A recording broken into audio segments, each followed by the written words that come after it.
Iran পশ্চিম এশিয়ার একটি কৌশলগত গুরুত্বপূর্ণ দেশ। এর উত্তরে কাস্পিয়ান সাগর এবং দক্ষিণে পারস্য উপসাগর ও ওমান উপসাগর অবস্থিত।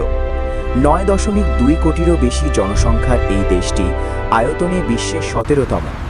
দেশটির রাজধানী তেহরান, যা মধ্যপ্রাচ্যের অন্যতম বৃহৎ ও আধুনিক শহর। ইরান বিশ্বের অন্যতম প্রাচীন সভ্যতার লীলাভূমি।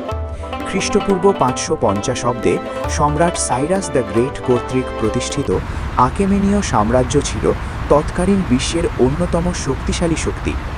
১৯৭৯ সালের ইসলামী বিপ্লবের মাধ্যমে দেশটি একটি রাজতান্ত্রিক রাষ্ট্র থেকে ইসলামী প্রজাতন্ত্রে রূপান্তরিত হয়। ফার্সি ভাষা ও সাহিত্য বিশ্বজুড়ে সমাদৃত। হাফেজ, সাদি এবং রুমির মতো বিশ্বখ্যাত কবিদের জন্ম এই মাটিতেই। দেশটিতে ২৯টি ইউনেস্কো বিশ্ব ঐতিহ্যবাহী স্থান রয়েছে, যা পর্যটকদের প্রধান আকর্ষণ। ইরান খনিজ তেল ও প্রাকৃতিক গ্যাসের বিশাল ভাণ্ডারে সমৃদ্ধ।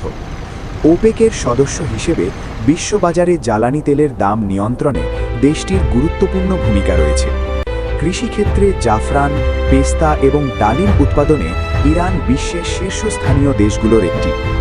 ইরান কেবল একটি রাষ্ট্র নয়, বরং একটি জীবন্ত ইতিহাস।